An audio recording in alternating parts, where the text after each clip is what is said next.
বলা হয়, তাই জন্য আমরা ফরাসি আশিয়া রেজিমটাই ডিসকাস করবো, because this is in context of the French revolution. আচ্ছা, এটাকে বলা হচ্ছে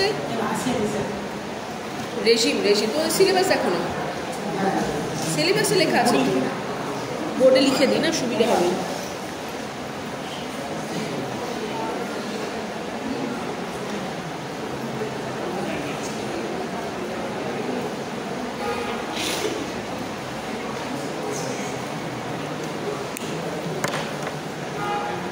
সংস্কৃতিতে যেরকম ডায়াক্রিটিক্যাল মার্ক থাকে, ফরাসিতেও কিন্তু থাকে, এবং জার্মানেও থাকে। সেই ওয়াইজ ল্যাঙ্গুয়েজ মানে প্রোনাউন্সিয়েশন চেঞ্জ হয়। আমি এতক্ষণ ধরে যে পড়ালাম নেই, কিন্তু সিলেবাসও লেখা আছে। হ্যাঁ হ্যাঁ, বুঝতে পেরেছি। হ্যাঁ, সেটা স্বাভাবিক পড়নি বলে না, ওটা এনশিয়েন্টই মানে, কিন্তু এটা আলাদা। আচ্ছা, এইটা হচ্ছে আশিয়া রেজিম, হচ্ছে একটা বড় লম্বা পিরিয়ড।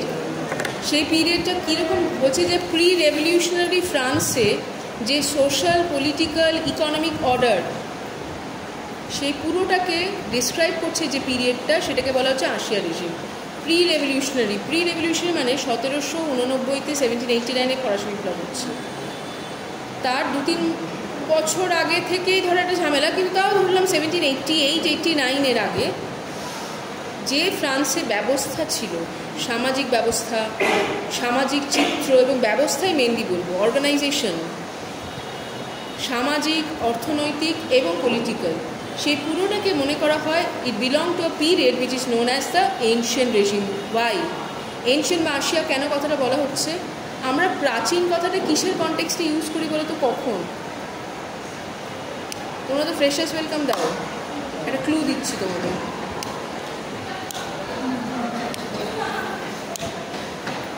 ফ্রেশার্স ওয়েলকামকে বাংলায় বলতে গেলে কী বলা হয়? তারপরে নবীন কেউ আসছে, তাই জন্যই প্রাচীনের কথা হলো। নবীনটা হচ্ছে ফরাসি বিপ্লব হচ্ছে, ইট ওয়াজ এভরিথিং নিউ, তাই না? তার আগের পিরিয়ডটাকে বলা হচ্ছে আশিয়া রেজিম। একদম এটার সঙ্গে কন্ট্রাস্ট করে, এই যে এটা হচ্ছে নবীন।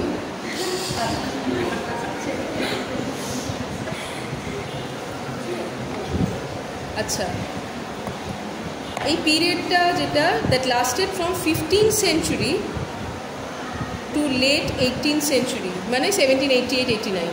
15th century থেকে 1788-89 মানে 250 বছর উপরে, মানে 250 বছর ধরে ফ্রান্সের সমাজ, রাজনীতি, অর্থনীতি যে ব্যবস্থা চলতো, যে ব্যবস্থাগুলি চলতো, একটি নয়, যে ব্যবস্থাগুলি চলতো, সেটাকে একটা আমব্রেলা ক্যাটাগরিতে যদি বলতে হয়, সেটাকে বলা যেতে পারে France was going through, or France was experiencing আশিয়া রেজিম।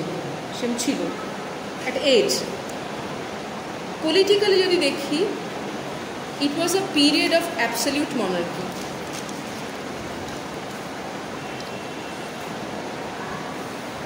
যিনি রাজা বা যিনি বুর্বো ডাইনেস্টি, যে ডাইনেস্টি ছিল, তোমরা বিস্কিট খাও Bourbon, it's a same spelling, BOURBON, Bourbon dynasty. সেই বুর্বো ডাইনেস্টি হচ্ছে অ্যাবসলিউট মনার্কি। অ্যাবসলিউট মনার্কি মানে হচ্ছে রাজাই সব, যেটা আমরা জানি যে রাজাই সব ডিসিশন নেয়। হ্যাঁ, মানে সর্বা রাজা, তার কথাবার্তা সব সুপ্রিম পাওয়ার, এটা একটা। সেকেন্ড, যেটা খুব ইম্পর্টেন্ট রিয়ালিটি, যেটা অন্য জায়গায় ছিল না, এতটা বলতে পারা তো ডিটেলে ছিল না। দ্য ফ্রেঞ্চ পিপল, মানে সোশ্যালি যদি বলি, the French people were divided into 3 categories, or what was known in history, in French history, as estates. Estate, ESTATES, estates. Estate বলতে ক্লাস, কিন্তু ক্লাস মানে এস্টেট নয়, মানে একটা লুজ একটা আমি বললাম, কিন্তু তুমি কোটার্মিনাস নয়। কিন্তু এস্টেটস বলতে ধরো একটা ক্যাটাগরি, একটা ধরনের জনগোষ্ঠী। সেরকম 3টে ক্যাটাগরি ছিল ফ্রান্সে, এবং ছিল মানে 250 বছরের উপর ধরে তারা ছিল। একদম উপরে ছিল, এবং মাথায় রেখো, একদম উপরে ছিল দ্য ক্লার্জি, চার্চ। ধর্মযাজক এবং চার্চের সঙ্গে সম্বন্ধিত সবাই। এবার সবাই নয়, অ্যাকচুয়ালি চার্চের সঙ্গে সম্বন্ধিত যারা হায়ার অফিসিয়ালস, তারা হায়ার ক্লার্জি, তারা ক্লার্জির মধ্যে একটা বিভাজন ছিল। Will come to that. তাহলে ক্লার্জি একদম উপরে, তার CLERGY, ক্লার্জি, CLERGY, মানে পাশে চার্চ লিখে রাখো, তাহলে বুঝতে পারবো। তারপরেই হচ্ছে নোবেলস আর নোবিলিটি, নোবেলস। আর তৃতীয়টা যেটা ছিল সেটা হচ্ছে কমনার্স, যেটাকে ফরাসি বিপ্লবের সময় থেকে বলা হতে আরম্ভ করলো।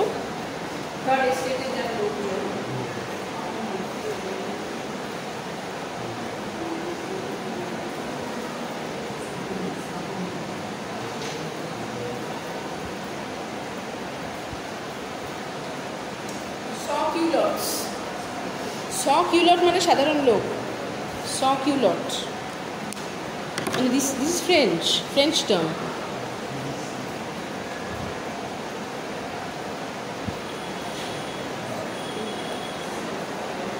কিন্তু এটা বিপ্লবের সময় থেকে টার্মটা শোনা যাচ্ছে, তার আগে কিন্তু নয়।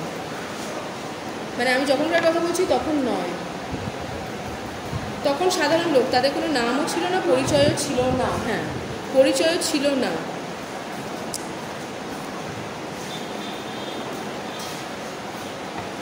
আচ্ছা, একটা জিনিস তোমরা জিজ্ঞেস করতে পারো, বা তোমাদের মাথায় আসতে পারে এই প্রশ্নটা, যে ম্যাম আপনি 3টে ক্লাসে বললেন রাজা কোথায়?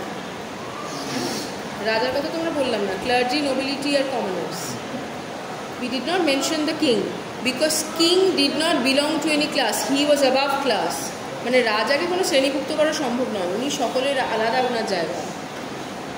এবং এই ব্যবস্থাটা রাজাই করেছিলেন, কারণ না হলে চিরাচরিত একটা যেটা হতো ক্লার্জি ভার্সেস চার্চ হওয়ার একটা সম্ভাবনা এখানেও থাকতো, একটা পাওয়ার টাসেল থাকতো, কিন্তু রাজা খুব বুদ্ধি করে নিজেকে এই জায়গার সিস্টেমটা থেকে বাইরে রেখেছিলেন।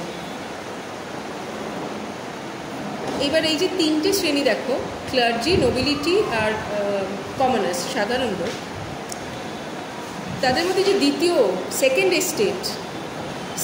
এস্টেট প্রচণ্ড ওয়েলদি, মানে তাদের প্রচুর টাকা পয়সার থেকেও বেশি। টাকা পয়সাটা তখন অতটা ইম্পর্টেন্ট ছিল না, যেটা ইম্পর্টেন্ট ছিল বাস ল্যান্ড, জমি। মানে আজকে থেকে 50, এবং সেটা কিন্তু সব জায়গায় ছিল, মানে আজকে থেকে 50-60 বছর আগেও মানে একটা বিয়ে সম্বন্ধ করার সময় বাবা মারা ভাবতেন, মানে বাবার মাদের তো খুব একটা রোল ছিল, 50 না একটু আগে বোধহয় বলবো বা ওরকম, যে আচ্ছা যে পাত্র তার কতটা জমি আছে, বাড়িতে জমি টমি কিছু আছে না কিছু নেই, না ভালো চাকরি করে সে তো বুঝলাম, বিষয় সম্পত্তি, বিষয় শুনে জমি কেন এই কথাটা হচ্ছে। অর্থাৎ মানে তারা কি মানে এক পুরুষে যা করছে কি, নাকি তারা একটা ফ্যামিলি নিয়ে যাচ্ছে? জমি থাকা মানে হচ্ছে তার আগের পুরুষ, তাদের জমি জমা আছে। বুঝতে পারছি কী বলছি? অনেকের অবস্থা পড়ে গেলেও তাদের হয়তো একটু জমি থেকে গেল, তখন তারা বলে হ্যাঁ আমরা এখন অবস্থা এরকম, কিন্তু আমাদের অমুক জায়গায় জমি ছিল। এই যে ল্যান্ডের কনসেপ্টটা, land is equivalent to a kind of social status, এই জিনিসটা বহুকাল ইউরোপে ছিল।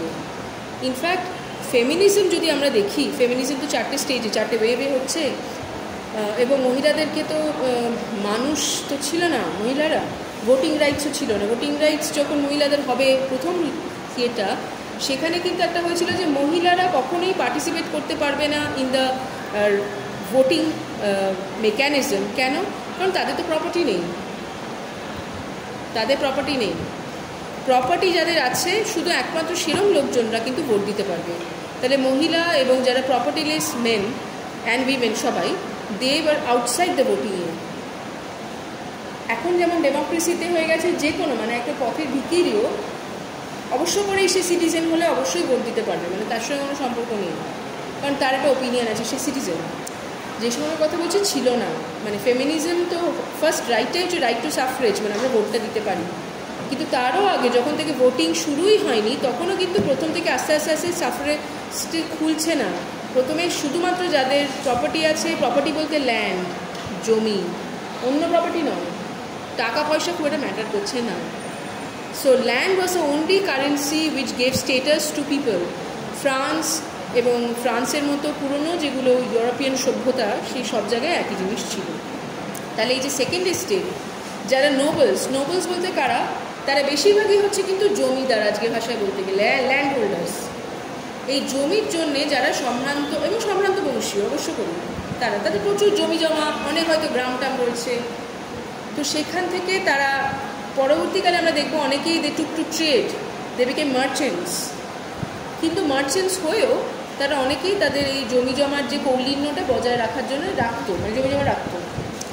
এই সেকেন্ড স্টেটের সঙ্গে যে রাজা বুর্ব মনার্ক, তার একটা স্বাভাবিক অ্যালায়েন্স ছিল। তাহলে king and second state they went together. কেন ছিল? বিকজ সেকেন্ড স্টেট এটা বুঝতো যে রাজা যতক্ষণ আছেন ক্ষমতায়, ততক্ষণ আমাদের সিকিউরিটি আছে, আমাদের এই জমি জমা সব কিছু থাকছে। রাজা না থাকলে ক্ষমতায় আমাদের এগুলোর কোনো সিকিউরিটি নেই।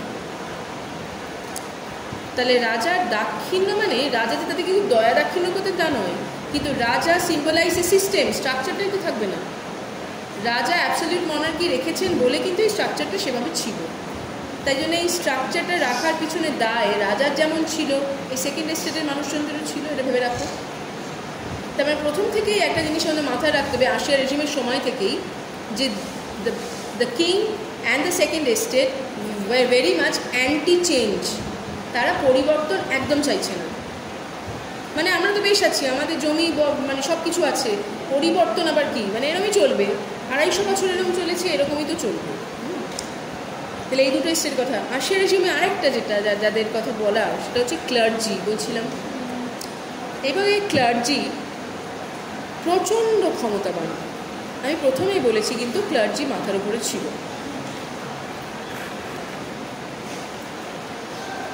ফ্রান্সে তোমাদের আমি পড়িয়েছিলাম রেনেসাঁ রেফরমেশন নিয়ে পড়িয়েছিলাম, কিন্তু তার সঙ্গে সঙ্গে আমরা এটাও পড়েছিলাম যে রেফরমেশনের পরে কাউন্টার রেফরমেশন হচ্ছে।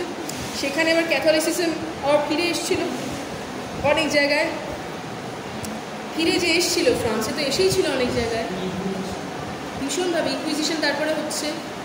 এবার এই যে ক্যাথলিসিজম যে ফিরে আসলো, আসার পরে প্রটেস্ট্যান্টিজম কিন্তু ফ্রান্সে, প্রটেস্ট্যান্টদের ফ্রান্সে বলা হতো হিউগনটস, এটা আমরা পড়েছিলাম। তাহলে হিউগনট আর ক্যাথলিকদের সবসময় কিন্তু একটা মারপিট, এবং আমরা পড়েছিলাম কীভাবে ভায়োলেন্ট, একেবারে প্রতি ভায়োলেন্ট ছিল। তাহলে ধর্ম ফরাসি ইতিহাসে ফ্রেঞ্চ রেভলিউশনের আগে অবধি কিন্তু খুব একটা ইম্পর্টেন্ট মার্কার, খুব ইম্পর্টেন্ট। এবং যদি পুরোপুরি এই রেফরমেশনটা ফ্রান্সে সফল হতো, তাহলে হয়তো চার্চের এতটা ইম্পর্টেন্স থাকতো না, কিন্তু ক্যাথলিসিজম কেম ব্যাক। তাহলে প্রটেস্ট্যান্টরা ছিল, কিন্তু Catholicism still was a main religion, এবং Catholicism was a religion of the emperor, of the king, Bourbon monarch, মনার্কিদের ছিল, এবং ক্লার্জি তো অবশ্যই ক্যাথলিক চার্চ বেশিরভাগ। এই ক্যাথলিক আশিয়া রেজিমে আমরা দেখব ধর্মান্ধতা বলবো না, কিন্তু ধর্মের যে কি সাংঘাতিক control in all স্ফিয়ার্স of human life. বিশেষত যারা গরিব, যারা অতটা লেখাপড়া জানে না, তাদের উপরে চার্চের খবরদারি সাংঘাতিক ছিল। খবরদারি কথাটা ইউজ করছি because church was the guardian, অভিভাবক, সেলফ অ্যাপয়েন্টেড গার্ডিয়ান। এখানে একটা প্রশ্ন অবশ্যই উঠতে পারে যে কেন ম্যাম চার্চের কথা বলছেন, রাজা তো ছিলেন।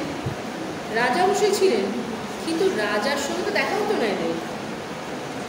রাজার সঙ্গে সম্পর্ক সাধারণ লোকের কী ছিল জানো?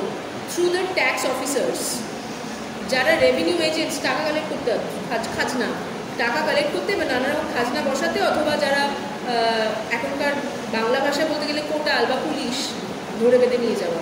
সো ইকোনমিক আর ল অ্যান্ড জাস্টিস, কিন্তু তার বাইরে সোশ্যাল বা কালচারাল বা রিলিজিয়াস লাইফে কোনো কিংয়ের বা রাজার তো কোনো রোল নেই। তাহলে ক্লার্জির রোল বা চার্চের রোল, সেখানে তারা যেটা করতো একটা বাধ্যতামূলক করে দিয়েছিল, যেমন প্রত্যেক সানডেতে Sunday mass you have to attend. এখনও সানডে মাস তো হয়, যেরকম আমাদের একটা দিনে যেরকম একটা কোনো ইয়ে হচ্ছে, সব সানডে ভালো ব্যাপার। রবিবার দিন কথা বলো না, রবিবার দিনটা generally it is consider to B the day of the Lord, যে কারণে ইস্টার সানডে মানে ক্রুশবিদ্ধর পরে ইস্টার সানডেতে উনি ওনার রেজারেকশন হয়েছিল, জিসাস যীশুখ্রিস্ট দুদিন আগে যেটা গেল। তাহলে Sunday is very auspicious in Christian ইয়েতে মিথোলজি অ্যান্ড সব কিছু। তো সেই সানডেতে মাস হতে যেতেই হবে, মানে আবশ্যক যেতে হবে। কীরকম, যে তুমি যদি কোনো কারণে, সে যে কারণে হোক, বাড়ি থেকে না যাও, তাহলে তোমাকে পেয়াদা শান্তি দিয়ে ধরে নিয়ে যাবে। পেয়াদা শান্তি কাদের? চার্চে। চার্চে নিজস্ব মিলিশিয়া থাকতো বা আর্মি থাকতো, হ্যাঁ, তাদেরকে দিয়ে তোমাকে ডিসিপ্লিনও করা যাবে, তোমাকে শাস্তি করা যাবে। তাহলে এটা এক। সেকেন্ড হচ্ছে, তুমি কোন তারিখে ছেলে মেয়ের জন্ম হলে তাদের নামকরণ করবে ডিসাইড করবে চার্চ।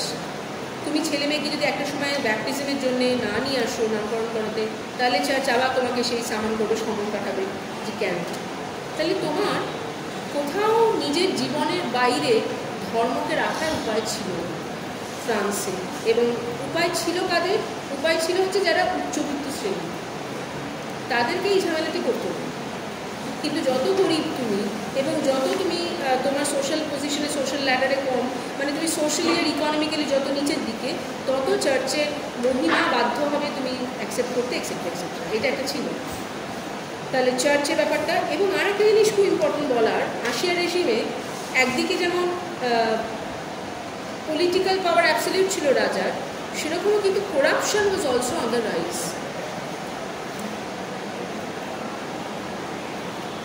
করাপশন, দুর্নীতি, এবং সেই দুর্নীতির দায় শুধুমাত্র রাজার মাথায় ছিল না, সেই দুর্নীতি যায় কিন্তু ক্লার্জিদেরও হাতে ছিল। চার্চের বিশাল অনেক ল্যান্ড ছিল। মানে যদি বলো যে সবচেয়ে বড় লোক কে ছিল, রাজা নয়, দ্য চার্চ, দ্য ক্লার্জি। কারণ তারা এই যে জমিগুলি, এই জমিগুলির জন্য তারা ট্যাক্স দিত না রাজাকে, এক। দ্বিতীয়ত, এই জমিগুলিতে তারা বিনা পয়সায় চাষ করাতো বা অন্যান্য শ্রমের কাজ করাতো বিনা পয়সা দিয়েছে, হ্যাঁ, বন্ডেড লেবারের মতো করেই। এবং সাধারণ লোকেদের, কৃষকদের বা এমনি লেবারদের, এবং যদি কাজ করতে না চায় তাহলে তাদেরকে নানা রকমভাবে ভয় দেখানো।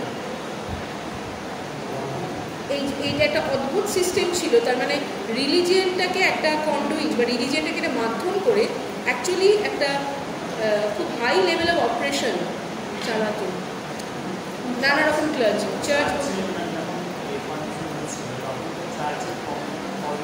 হয়ে গেছিলো, কিন্তু আবার তো ফিরে এলো। কেন জানো তো ফিরে এলো? কারণটা হচ্ছে রাজা যে ক্যাথলিক, রাজা যদি প্রটেস্ট্যান্ট হতেন তাহলে তো চার্চের এইটা অতটা হতো না। রাজা যে ধর্মে, সেই ধর্মটাই তো প্রাধান্য পাচ্ছে আমাদের সেই সময়। আমাদের ডেমোক্রেসির আগের স্টেজ না, সেটার জন্য। না হলে ঠিকই কথা যে তখন এগুলো চলে গেছিলো, তো ল্যান্ড চলে গেছিলো, সবই চলে গেছিলো। কিন্তু আস্তে আস্তে দেখা গেল they started making a come back, সেটা আমরা দেখতে পাচ্ছি। এবং সেটা আরও বেশি করে হয়েছিল, কারণ আগের একটা মানে একটা প্রতিশোধ নেবার মতো করেও হয়েছিল, যে কেন আমাদের থেকে নেওয়া হয়েছিল বলে আরও করে, সেটা একটা ছিল। সেটা খুব স্যাড ব্যাপার ছিল নান্দালেস। কোনটা? টিথে, TITH, হ্যাঁ, একদম সাধারণ লোককে সব কিছু, কিন্তু সাধারণ লোককে শুধু যায় আসে না, সব চাঁদা।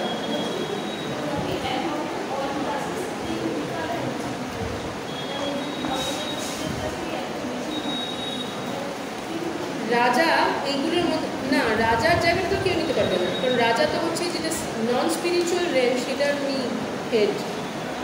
মানে যা কিছু জাগতিক সেগুলোর তো মাথায় আছেন রাজা। আর ইনি হচ্ছেন কথা মতো হওয়ার কথা হচ্ছেন যে ক্লার্জিরা, তারা হচ্ছেন যা কিছু আধ্যাত্মিক সেটার মাথায় থাকবেন, এটার ডিভিশন। কিন্তু এখানে তো আধ্যাত্মিকের মধ্যে থাকছে না, তুমি যেটা বলছো। সেখানে ওদের ইয়েটা ছিল আমাদের আধ্যাত্মিক যে পুরো মেকানিজমটা, সেটাকে চালানোর জন্যে আমাদের এগুলো লাগবে। বুঝতে পেরেছো কী বলছি? এই যে রাশি রাশি মন্দিরের হাজার লাখ লাখ টাকার ল্যান্ড দাঁড়িয়ে থাকে, সেগুলো দিয়ে কার কী হয় ভগবান তো জানতেও পারেন না। আর প্যারালালি সেই প্রদেশেই হয়তো দেখবে কত লোক না খেয়ে মরছে। সেটা তোমরা যদি ইফ ইউ আস্ক গড, তাহলে উনি কোনটাতে বিধান দেবেন? ন্যাচারালি দেবেন যেটা বেতন দেওয়ার কথা, কে শুনছে? তো এটা যাই হোক, তো এটা আমরা অ্যাবসলিউট মনার্কির ক্ষেত্রে এটা আমরা দেখতে পাচ্ছি। আচ্ছা, আরেকটা যেটা তিনটে এস্টেটের, আমি বললাম অ্যালায়েন্সের কথা বললাম, এই ক্লার্জির সঙ্গে অ্যালায়েন্স কার ছিল? ক্লার্জির সঙ্গে অ্যালায়েন্স কারুর ছিল না। ক্লার্জি নিজেকে সবার থেকে উপরে একটা স্বকীয় জায়গায় রেখেছিল, কিন্তু সবার থেকে উপরে। এবং অবশ্য করে they were also anti change. সেটা আমরা রিফর্মেশনের সময়তেও দেখেছিলাম যে তারা কোনো রকম পরিবর্তন সহ্য করবে না।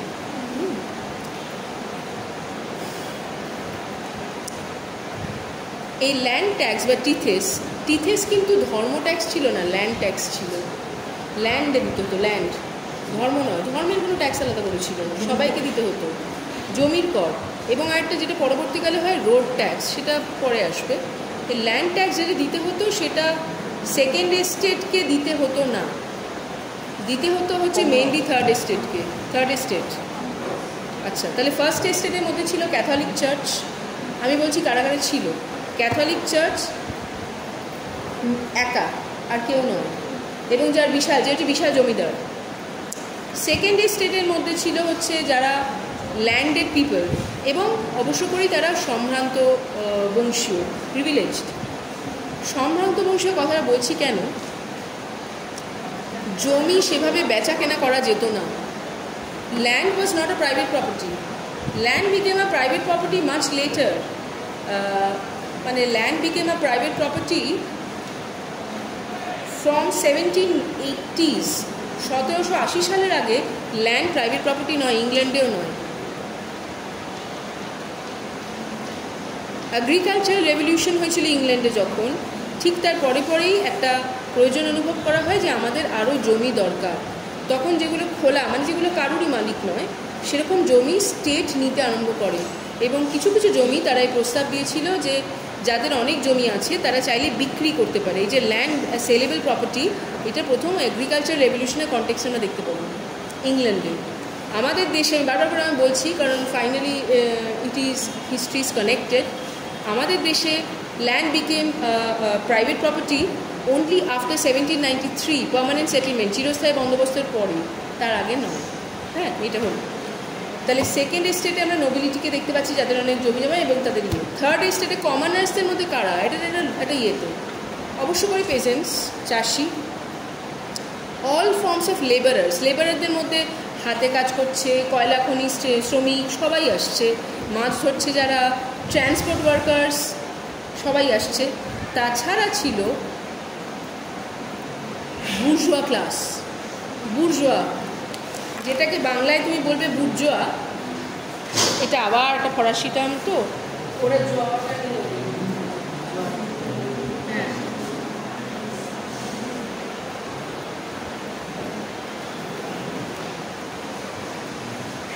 মানে ফরাসিতে জ নেই, ওদের জ, তাই জন্য বুর্জোয়া, প্রোনাউন্সিয়েশন ইজ বুর্জোয়া।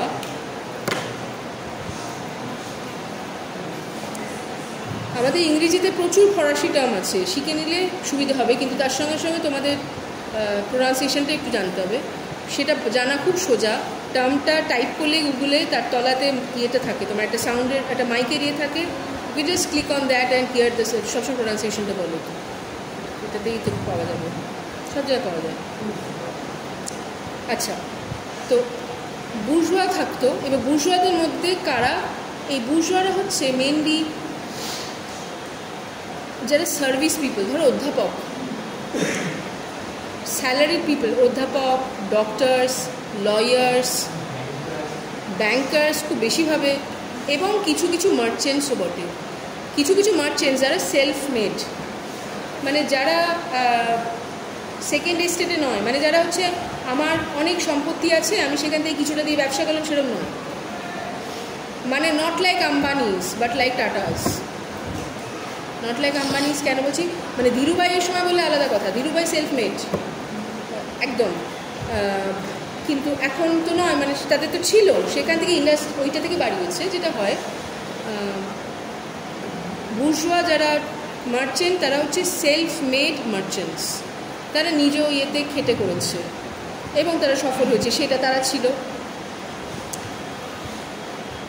এবং তাছাড়া আরবান লেবারার্স, আরবান কথাটা বলছি, আরবান লেবারার্স, বিকজ ফরাসি বিপ্লব কেন্দ্রস্থল ছিল শহর, নগর, নগর বা শহর, গ্রাম নয়।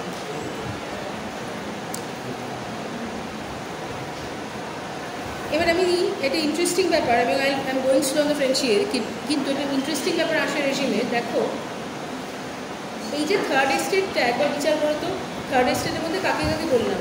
একটা হচ্ছে শ্রমিক, চাষি, আরবান ওয়ার্কার্স বললাম, জেলে ফেলে মানে যারা যারা ট্রান্সপোর্ট ওয়ার্কার্স তাদেরকে বললাম। এদেরকে একরকম ধরো এক জায়গায় আমরা বসাতে পারি। কিন্তু এই যে বুর্জোয়া, যারা ডাক্তার হতে পারে, ব্যাংকার হতে পারে, যা কিছু, এবং যারা আবার ব্যবসায়ী নিজের ইয়েতে, তাদের এদের সঙ্গে এই যে এই দুটো আপাতভাবে তো দুটোর মধ্যে যথেষ্ট বৈষম্য। মানে জেলের সঙ্গে একজন ব্যাংকার, মানে জেলের সঙ্গে একজন অধ্যাপক বা একজন ব্যবসায়ী ইন্টারেস্ট কোথায় মিলতে পারে? মানে ওয়াই আর দে, বলো why are they in the same estate? বলো।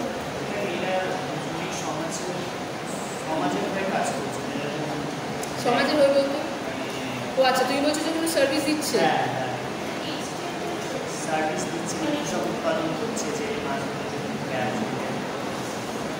সেটার ক্ষেত্রে ডেফিনেটলি বলা যেতে পারে, কিন্তু আরেকটা ছিল, মানে কিন্তু সমাজের জন্য কোনো কাজ করছে না। সমাজের জন্য যদি কাজ করতো তাহলে টাকা নিত।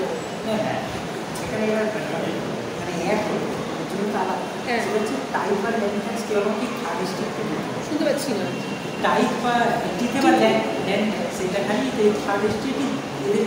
এক্স্যাক্টলি, ট্যাক্স এটা দিতে হতো, শুধু টিথে না, টিথে একটা বড়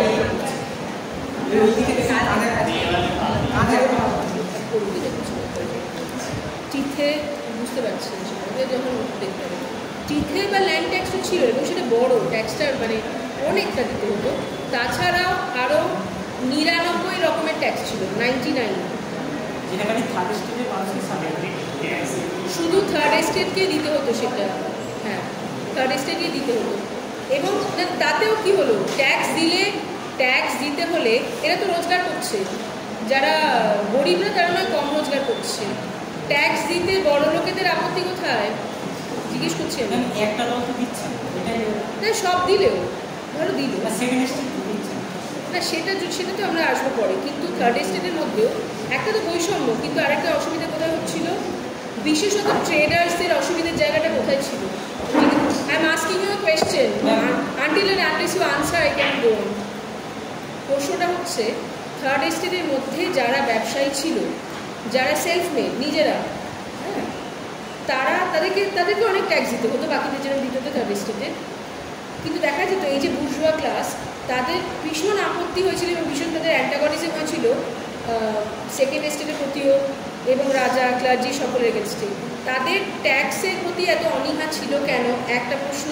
দ্বিতীয় প্রশ্ন হচ্ছে, ফরাসি বিপ্লব যখন পরবর্তীকালে আসবে, তার সেটাকে সাপোর্ট বা সেটার প্রস্তুতির জন্যে একজন মেন কাণ্ডারি ছিল এই বুর্জোয়া ক্লাস। কেন? একটা বিপ্লবের পার্ট নেওয়া মানে কিন্তু ইটস এ রিস্কি থিং, মানে তুমি সব হারাতে পারো, সব কিছু হারিয়ে যেতে পারে। কোনো মানে বিপ্লব মানে তোমাকে এটা ব্যাংক চেক নয় যে এত টাকা ইনভেস্ট করলেন, এফডি না যে আপনি 10 বছর পরে ফেরত পাবেন, কিচ্ছু সব যেতে পারে, বেশিরভাগ সময় তাই হয়। এবার তবু সেসব বুঝে কেন, why did they jump into the revolution, why did they support the circular to make the revolution happen? এত তাদের তাগিদটা কেন ছিল? ক্লাসে আপডেট হতে ডেফিনেটলি এটার কারণ তাদের মনে হচ্ছিল আমরা এত টাকা রোজগার করি মানে কি আমরা এত ট্যাক্স দিচ্ছি, যেটা ক্লার্জি আর রাজা দুজনের কাছেই যাচ্ছে, কিন্তু আমরা তবু কেন তৃতীয় শ্রেণীতেই রয়েছি। আমরা এই যে সেকেন্ড এস্টেট কোনো ট্যাক্স দেয় না, তাদের কাজটা কী করে? সেকেন্ড এস্টের কাজও নেই, ট্যাক্সও নেই, কিন্তু তাহলে আমাদেরকে কেন, ডিসপাইট আমরা এত কন্ট্রিবিউট, এবং শুধু ট্যাক্সে নয়, they were bringing prestige to the place. ধরো ফরাসি, হ্যাঁ যারা ব্যবসায়ীরা, তারা তাদের কাজের মধ্যে দিয়ে, মানে তাদের ব্যবসার মধ্যে দিয়ে ফ্রান্সে যেরকম ইউরোপে অন্যান্য অনেক জায়গাতে কয়েকটা শহর বা শহরতলি, they were noted for certain products. যেমন এক জায়গায় রুল বিখ্যাত, কোনো কাঠ বিখ্যাত, কোনো সিল বিখ্যাত, সেটা ব্যবসায়ীদের জন্যই। তাহলে সেইটা তারা যে করছে, যে they are bringing this honour to their land, তার পরিবর্তে তারা কী পাচ্ছে? আরও ট্যাক্সের বোঝা। তাহলে তারা চাইবে যে তারা যেখানে আছে সেখান থেকে উঠুক। এটা তো একটা বড় কারণ, গ্রিভান্স। ঠিক, আর একটা কারণ ছিল, বিশেষত ব্যবসায়ীদের মনে হতো তারা যা রোজগার করছে তার ম্যাক্সিমামটা ট্যাক্সে যদি দিয়ে দেয় তাহলে তারা ব্যবসাতে ইনভেস্টটা করবে কী করে, করতে পারবে না। তো যে কারণে প্রত্যেকটা দেখবে ডেমোক্রেসিতে এবং অন্যান্য জায়গাতেও ব্যবসায়ীদেরকে একটা পার্টিকুলার ছাড় দেওয়া হতো for the economic development of the nation. তারা তো সেখানেই, তুমি তো আর মার্কেটটা তো সেটা অন্য জায়গায় করবে না, মার্কেটটা তো ওখানে ওই দেশেই।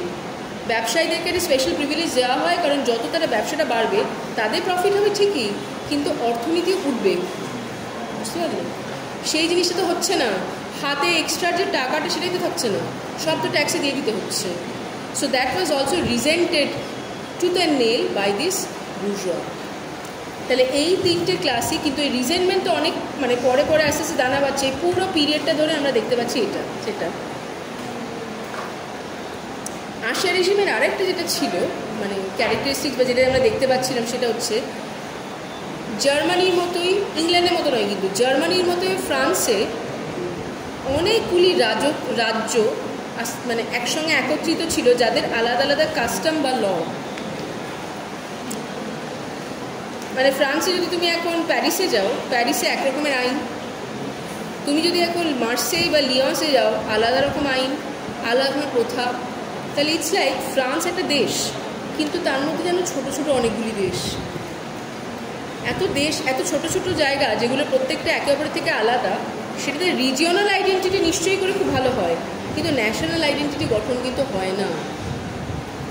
আমরা আশিয়া রেজিমে দেখেছিলাম এই পুরো 200-250 বছর ধরে ফ্রান্সের একটা ফ্রেঞ্চ ন্যাশনাল আইডেন্টিটি সেটা গঠন হয়নি, যেটা হয়েছিল বিপ্লবের পরে। ফ্রেঞ্চ ন্যাশনাল আইডেন্টিটি মানে আমি একটা দেশে জন্মে আমি শুধু নিজেকে ফরাসি বা I M A French citizen বা আই এম ফ্রেঞ্চ, এরকম কোনো লাভ নেই।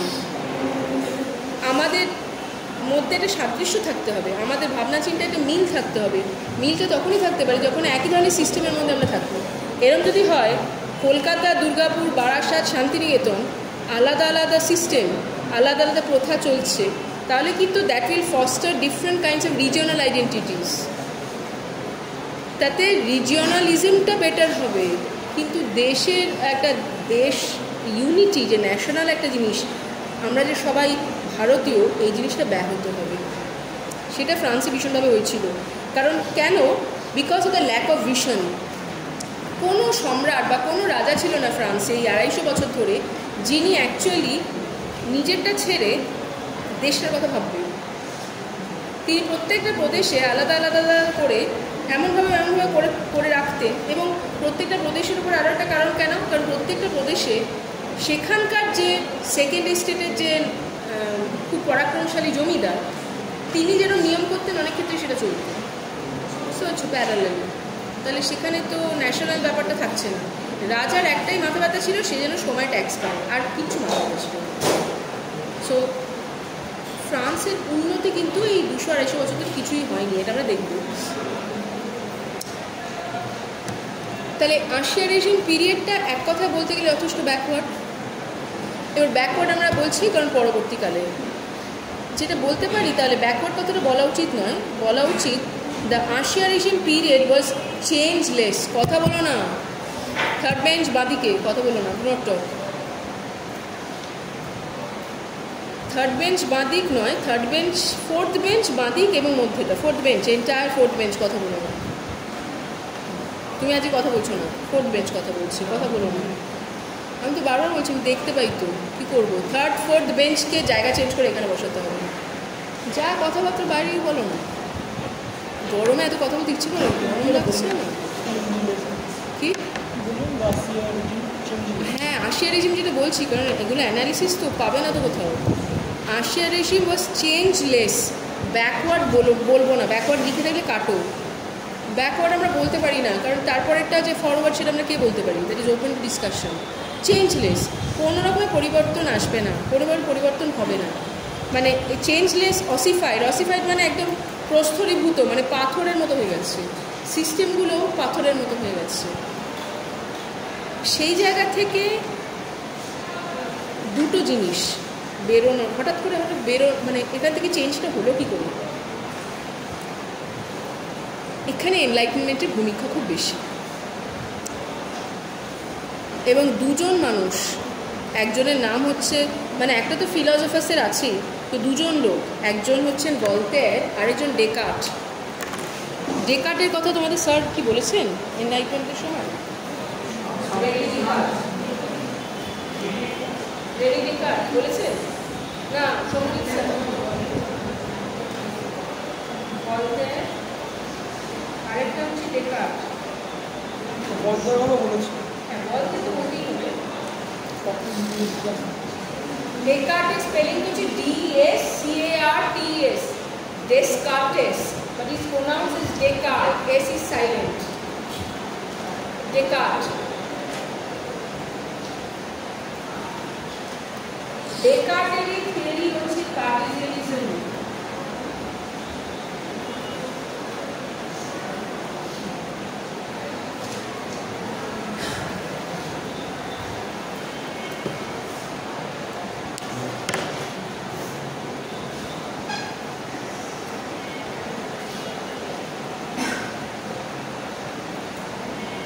ডেকার্ট ফিলসফার, কিন্তু ভলতেয়ারও ফিলসফার, কিন্তু ডেকার্টের মূল পরিচয় হচ্ছে উনি ম্যাথামেটিশিয়ান, ম্যাথামেটিক্সের লোক, গণিতজ্ঞ।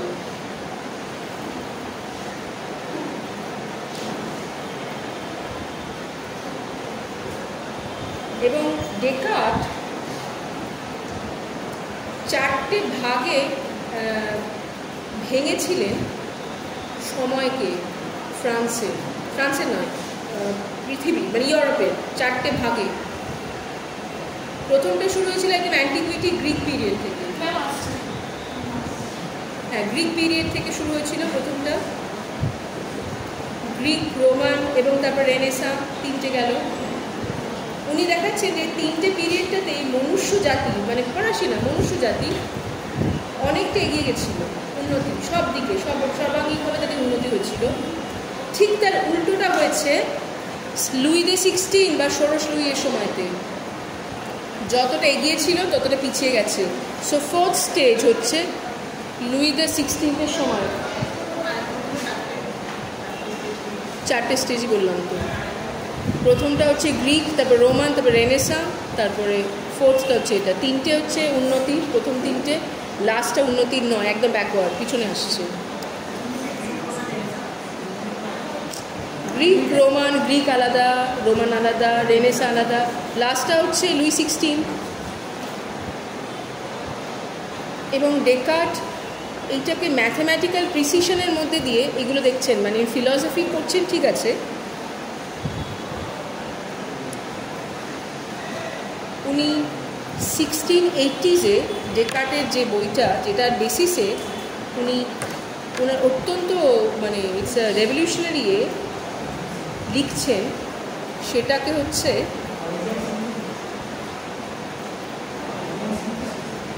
Original synthesis. মানে কি শুনতে পাচ্ছি না? কার্টেসিয়ানিজম না, কার্টেসিয়ানিজম তো কথাই বুঝতে পারছি না। না, ডেকার্টের না, কার্টেসিয়ান সিনথেসিস বলে কিছু নেই, কার্টেসিয়ানিজম আছে, কার্টেসিয়ান তত্ত্ব বলতে পারো। কার্টেসিয়ানিজমটা ওনার যে ভাবনা চিন্তা, উনি যেটা করলেন ম্যাথামেটিক্সের সঙ্গে ফিলসফিকে উনি মিশিয়ে দিলেন। এবং ম্যাথামেটিক্সের সঙ্গে ফিলসফিকে মেশালেন কীরমভাবে? উনি বললেন দর্শনের দরকার যেটা, সেটা হচ্ছে ম্যাথামেটিক্যাল প্রিসিশন, গণিতের মতো প্রিসিশন, ডিটেলিং দরকার। আর গণিতের দরকার দর্শনের মতো গভীরতা, দুটোকে উনি মেনে নেন। So in a way mathematical philosophy সেখান থেকে জন্ম নিল কার্টেসিয়ানিজম, হোয়াট ইজ নোন অ্যাজ কার্টেসিয়ানিজম। কার্টেসিয়ানিজম কী বলছে? কার্টেসিয়ানিজম বলেছিল যে কার্টেসিয়ানিজম হচ্ছে এম্পিরিসিজমের উল্টো। এম্পিরিসিজম কী বলে একটু বলি তোমাদের। এম্পিরিসিজম বলতো, এম্পিরিসিজম এসেছিলো কোন সময় তোমরা হয়তো ভুলে গেছো, সায়েন্টিফিক রেভলিউশনের সময়তে হচ্ছে এম্পিরিসিজমের জন্ম। Empirical thought, empirical, EMPIRICAL, empirical মানে হচ্ছে এক্সপিরিয়েন্স। যা কিছু আমি এক্সপিরিয়েন্স করছি সেটা সত্য। এক্সপিরিয়েন্স তুমি কীভাবে করতে পারো? আমাকে থ্রু মাই 5 সেন্স অর্গানস, 5টা সেন্স অর্গানস, ষষ্ঠটাকে ধরছে না, মনটাকে সেটার বাইরে। সায়েন্স মনকে আলাদা করে ধরে না। 5টা, মানে আমি বলবো না হাওয়া দিচ্ছে না, আমি যদি হাওয়াটা ফিল করি তবেই আমি বলবো হাওয়া দিচ্ছে, বা আমি যদি প্রচণ্ড ঝড়ে পড়ে যাই তাহলে বলবো ঝড় হচ্ছে, বা ব্যারোমিটারে যদি মাপা হয়, ইটস লাইক দ্যাট। তাহলে 5 সেন্স অর্গানস যদি আমাকে এফেক্ট করে, তার মধ্যে দিয়ে অ্যানালিসিসের মধ্যে দিয়ে যে সত্যে আমি উপনীত হই সেটাই সত্য, এম্পেরিক্যাল ট্রুথ হচ্ছে সেটা, এম্পেরিসিজম সেটা বলবে। আর কার্টেসিয়ানিজম বলছে যে সব কিছু আমরা এই পঞ্চেন্দ্রিয় বা সেন্সরি অর্গানস বা এক্সপিরিয়েন্সের মধ্যে দিয়ে বলতে পারি না। লজিক্যাল এবং ফিলসফিক্যাল দিক দিয়েও অনেক সত্য আমাদের কাছে আসে।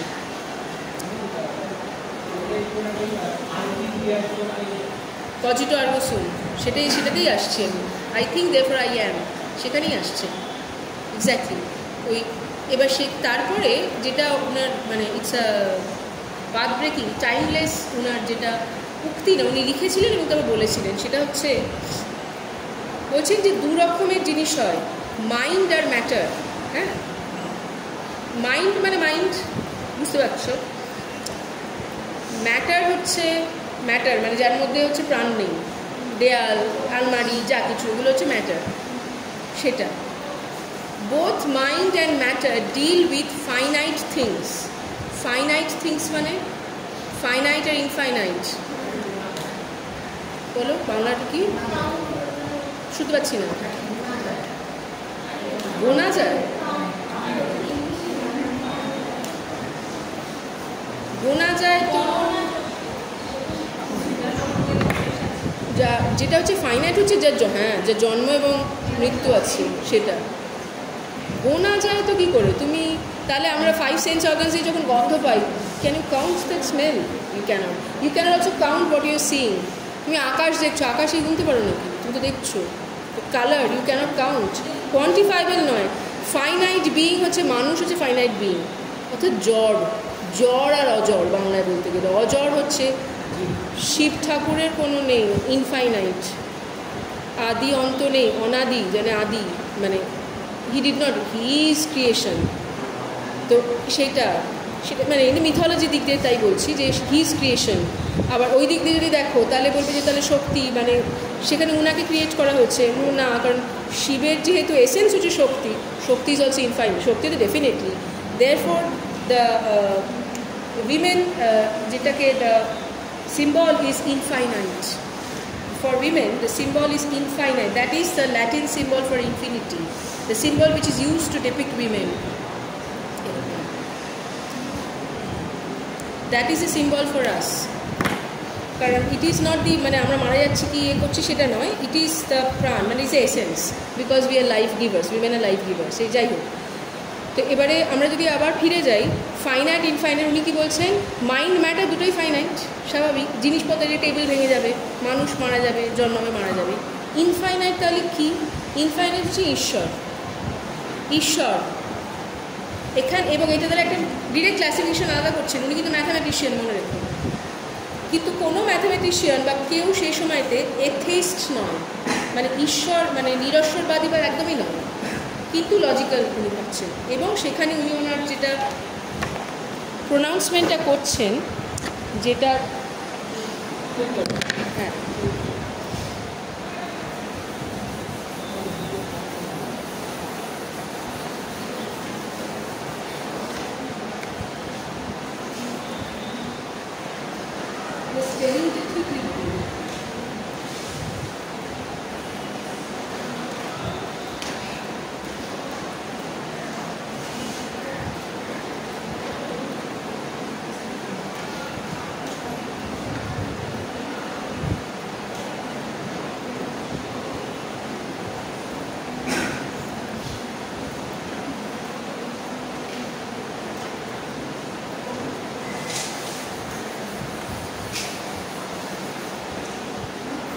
মাইন্ড ম্যাটার, ফাইনাইট ইনফাইনাইট, এই যে দুটো ওয়ার্ড অ্যাপারেন্টলি ডিসপ্যারেট ওয়ার্ড, উনি ম্যাথামেটিক্সের দিক দিয়ে কী করে মেলাবেন? ফিলসফির দিক দিয়েও করতে পারছেন না। তখন উনি এইটা বলছেন কোজিটো আর্গো সুম। এটা ল্যাটিন, কোজিটো আর্গো সুম মানে আই থিঙ্ক দেয়ারফর আই অ্যাম, মানে আমি ভাবনা চিন্তা করছি, আমি ভাবতে পারি, আমি ভাবতে পারি মানে আমি মানুষ, তাই জন্যে আমি আছি। My existence depends on my logical ability. এখানে উল্টো দিক দিয়ে বলতে গেলে who is a human being, যে ভাবে। ভাবা মানে আমি র্যাশনালাইজ করছি, logical brain. I think therefore I am, কথাটা বলছি। ঈশ্বরের জায়গাটা কোথায় বলছেন? ঈশ্বর হচ্ছে এই যে আমরা ভাববো, সেই ভাবনাটা মানুষের কাছে পৌঁছে দেন ঈশ্বর। Therefore he is infinite. আমরা through logical thinking we can understand যে আমরা আছি, বাট ঈশ্বর আগে থেকেই জানেন যে আমরা আছি। Therefore god pre-exists this. ঈশ্বরের জায়গা এটার বাইরে, উনি ইনফাইনাইট। এই কথাটা বলে উনি যেটা করলেন সেটা হচ্ছে এই সায়েন্টিফিক রেভলিউশনের সবই আমাদের টাচ সেন্স এটার বাইরে আরেকটা নতুন প্যারাডাইম এস্টাবলিশ করে দিলেন, কার্টেসিয়ান প্যারাডাইম যেটা বলা হচ্ছে। এই ডেকার্ট পরবর্তীকালে তার লেখা প্রত্যেকটা পদে রেভলিউশনারিদের এনকারেজ করবে টু কোয়েশ্চেন এভরিথিং। কারণ ডেকার্টের এই যা কিছু করেছেন তার মূলে একটাই ওয়ার্ড ছিল, সেটা হচ্ছে ডাউট। ডাউট, ডাউট, সন্দেহ। বলছে মানুষের সবচেয়ে ইম্পর্টেন্ট ফ্যাকাল্টি মনের হচ্ছে ডাউট। যে নির্বিচারে সব কিছু সহ্য করে, কোনোটাই সন্দেহ করে না। সন্দেহ করে মানে ডাউট করলে তো তুমি প্রশ্ন করবে, প্রশ্নটা নিজেকেই আগে করবে তো, যে কী করে হচ্ছে যে আমি এগুলো এত সহ্য করে আসছি, বা কী করে হচ্ছে আমি এই অবস্থায় আছি। এইটা নিজেকে করা, অন্য কেউ পরে আসছে। এইটা সেই পরিপ্রেক্ষিতে দাঁড়িয়ে যেখানে 250 বছর ধরে এরকমটা হচ্ছে এবং দিন দিন বাড়ছে। ট্যাক্সের বোঝা বাড়ছে, কারণ এদের মানে বিলাসিতা সব কিছু বাড়ছে, যুদ্ধও বাড়ছে। সেখানে কিন্তু এই যে ডাউট এবং তুমি প্রশ্ন করবে, যে প্রশ্ন করার যেটা কালচার বা প্রশ্ন করার অধিকার বলতে পারো, একদম অফিসিয়ালি ডেকার্ট যে দিচ্ছেন, সেটা একটা যুগান্তকারী ঘটনা। মানে এটা মাথায় রাখতে হবে আমাদের, কী কনটেক্সট থেকে আশিয়া রেজিম থেকে ফরাসি বিপ্লব, মানে কী হলো। একটা বড় সড়ো একটা দৈত্য ঘুমাচ্ছিল, এতক্ষণ ধরে ঘুমাচ্ছিল, ঘুম থেকে উঠলো কী করে? সেই যে ঘুম থেকে ওঠার প্রসেসটা একদিনে হয়নি, কিন্তু ঘুম থেকে ওঠার প্রসেসে এদের করাপশনও বেড়েছিল সব কিছু। But there was something else, that was the role of the philosophers. প্রথম হচ্ছে সন্দেহ, জিজ্ঞাসার থেকেও বেশি আগে ডাউট। ডাউট জিজ্ঞাসা আমি এরকম করতে পারি, আমি কোন দিকে যাব বলো, সেটাও জিজ্ঞাসা। জিজ্ঞাসা বলে শুধু হবে না, কোয়েশ্চেনিং আর কোয়েশ্চেন্স আর ডিফারেন্ট থিংস। কোয়েশ্চেনিং মানে হচ্ছে I am questioning my self, আমি নিজেকে, অর্থাৎ কিনা আমি নিজেকে কোয়েশ্চেনিং মানে হচ্ছে কি বলো, জেরা করছি। এটা কেন নিচ্ছ, এতদিন কেন ট্যাক্স দিচ্ছ, এরকম অবস্থায় তুমি আছো কেন, এত রোজগার করে এরকম অবস্থায় তোমার অবস্থা কেন? এই প্রশ্নগুলো আমাকে ফেস করতে হচ্ছে, আমি নিজেকে প্রশ্ন করছি। করার পরে আমি তারপর স্টেটকে প্রশ্ন করবো। তো এখানে ডেকার্টের ভূমিকাটা ডেফিনেটলি খুব ইম্পর্টেন্ট। আর ডেকার্টের লেখা মানে ছাপা, তখন তো এসে গেছে প্রিন্টিং প্রেস অনেক দিনই। সে ফ্রান্সের প্রত্যেকটা শহরে, প্রত্যেকটা ক্যাফেতে, এটা একটা ইম্পর্টেন্ট ব্যাপার। ফ্রান্সে যে ফরাসি বিপ্লবটা ছড়িয়েছিল কী করে, এই যে ফিলসফারদের সঙ্গে দেখা হতো কোথায়, সাধারণ লোকেদের ক্যাফে কালচার খুব ইম্পর্টেন্ট। হ্যাঁ, খুব ইম্পর্টেন্ট ক্যাফে কালচার। ইনফ্যাক্ট আমাদেরও যে কফি হাউস বা যাই কিছু, it is from France, French cafes. মানে ফ্রান্সেই সেটার মানে পীঠস্থান হচ্ছে ক্যাফেস, এবং নট পাব। কিন্তু আয়ারল্যান্ডে যেমন ইটস পাব, মানে শুরিখানা। পাবের একটা ভালো দিক মন্দ দিক দুই ছিল। কি, pub was restricted to a particular kind of people. মানে খুব একটা ফ্যামিলি নিয়ে লোকেরা শুরিখানাতে কেউ যায় বলে জানি না, তখনও যেত না। কিন্তু শুরিখানাতে কারা যেত, মেনলি ওয়ার্কিং ক্লাস। সারাদিন একবারে সাংঘাতিক এবারে পিঠ ভাঙা খাটুনির পরে কোনো মতে একটা পিঞ্চ এল বিয়ার যা কিছু খেয়ে টাকা বের করে যাচ্ছে। কফি বা ক্যাফেতে কিন্তু নানা ধরনের লোক আসতো, এবং এই কফির থেকে বা ক্যাফে কালচারের থেকে একটা যেটা জন্ম নেবে পরবর্তীকালে, সেটা হচ্ছে একটা মধ্যবিত্ত শ্রেণী। এই বুর্জোয়া মেইন জায়গা ছিল যেখানে বুর্জোয়ারাই কিন্তু এগুলো পাঠ করতো। পড়বে তো ফিলসফারদের যে লেখাগুলো বুর্জোয়ারা পাঠ করতো, এবং সেগুলো তারা সার্কুলেট করতো প্যামফ্লেটের মাধ্যমে, এবং আলোচনাও করতো ক্যাফেতে। এবং ক্যাফেতে চা কফি সবই পাওয়া যেত। সেখানে যারা অন্যান্যরাও আসতো, যারা একটু নিচু ইয়েতে, লোয়ার মিডল ক্লাস, তারা সেগুলো আস্তে আস্তে সোকিং করছিল। সো এই ফিলসফাররা খুব ইম্পর্টেন্ট। আমি যদি বলি এখান থেকে এই যে আশিয়ারিজম থেকে চেঞ্জটা হওয়ার যদি আমাকে একটা কারণ বলতে হয়, সেটা হচ্ছে রোল অফ ফিলসফার্স, যেটা ফরাসি বিপ্লব পড়তে গেলে একটু ডিটেলে পড়া। I think today I end here, 5টা বাজে। সো পরের দিন আমরা ডিটেলে আশিয়ারিজমটা আমাদের হলো, হ্যাঁ আশিয়ারিজমটা শেষ হয়ে যাচ্ছে। পরের দিন আমরা ফরাসি বিপ্লবে ঢুকবো। পরের দিন মানে নেক্সট টিউসডে তোমাদের সঙ্গে তো একদিন করে ক্লাস থাকছে। তোমাদের থার্সডেতে কেমন রুটিন থাকে বলো? আপাতত ক্লাসটা হচ্ছে না, না এখন না, সে এমনি পুরো ব্যবসা। ঠিক আছে, সময় আছে শুক্রবার 3:30।